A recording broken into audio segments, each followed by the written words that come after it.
Well, good afternoon, everybody. My name is Matthew Delacruz. I'm a graduate student in the Political Science Department. And today, the topic, as you see, is going to be that of genocide. Since 1949, said action has been criminalized and outlawed by the UN as per the Geneva Convention, yet it continues. We've seen conflicts in Sudan, conflicts throughout Southeast Asia, and in South America, one group terrorizes another. However, to describe the phenomenon, I've got to narrow the term somewhat. The reason for this is state-funded or state-facilitated genocide comes with a tangible purpose in that sense. There's a utilitarianism to it. The reason for this often, as research shows, is regime consolidation.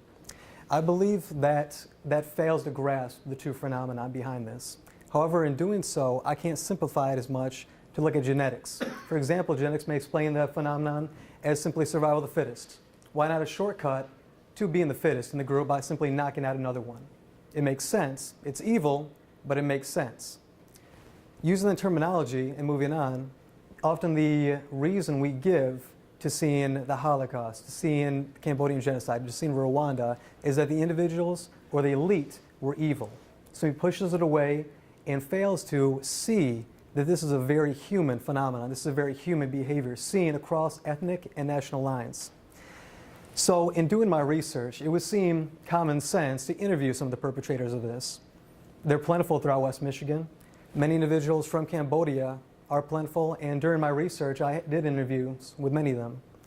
However, these interviews, for my research purposes, were essentially useless. There's too much stigma, there's too much disconnect between the cultural attributes of myself, being from West Michigan, and the individuals involved. Not to mention the time. How are we to describe a feeling, a movement, or a stress decades after the fact? We certainly may be able to somebody with a shared experience, but somebody that does not have that experience, it may be a lot more difficult. So, strangely enough, my research pointed to soccer hooliganism, or football for all those who are not American, as an explanation.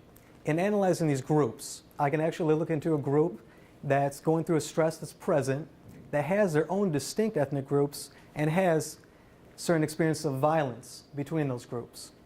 In doing my research, I'm conducting interviews at the individual level, at the group of 5, and also the group of 15.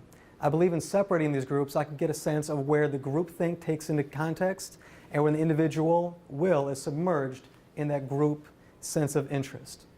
My research continues, however, right now, it points to an ethnic bonding ritual among the individuals. It is not so much about causing harm to another as much as consolidating one's own identity.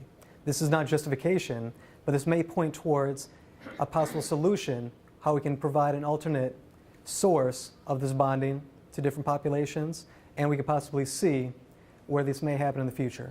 Thank you.